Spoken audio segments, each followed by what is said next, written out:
In the eastern kingdom of Khuzestan, I heard rumors of Zakarum warriors called Crusaders. While the natives were most reticent, I was able to deduce that this order was founded 200 years ago, just as Rakis took his army of paladins west.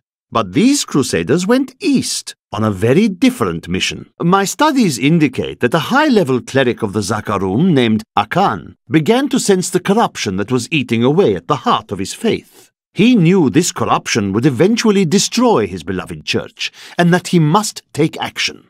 After much prayer, Akan hit upon the idea of an order of Crusaders. Akan gathered the most devout, driven, and martial Zakarum adherents. He taught them to channel the power of light in the same way that the newly founded paladins were being trained.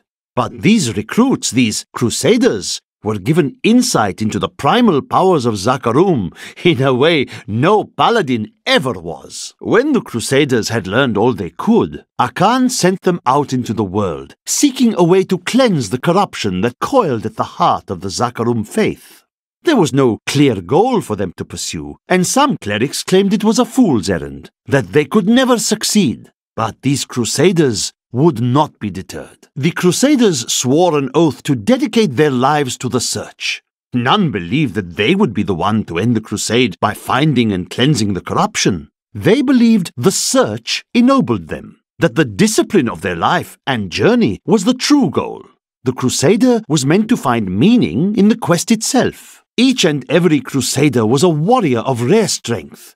They had mastered the power of light, of weapon and shield, and of self. Each was sworn to live as a Crusader and to die as one.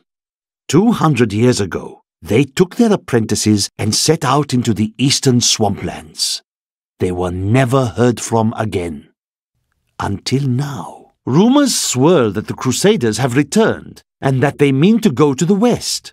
But who are these tall, blonde warriors? They look nothing like the Crusaders who set out from Travancore 200 years ago. And those who inhabit the ruins of that ancient city suspect trickery. I recently met a returning Crusader, and now I understand.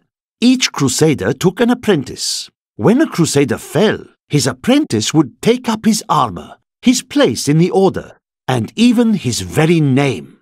When the first generation of Crusaders fell, their own apprentices took up their identities. And so it has continued for 200 years. Of the original 427 Crusaders who disappeared into the east, 341 return.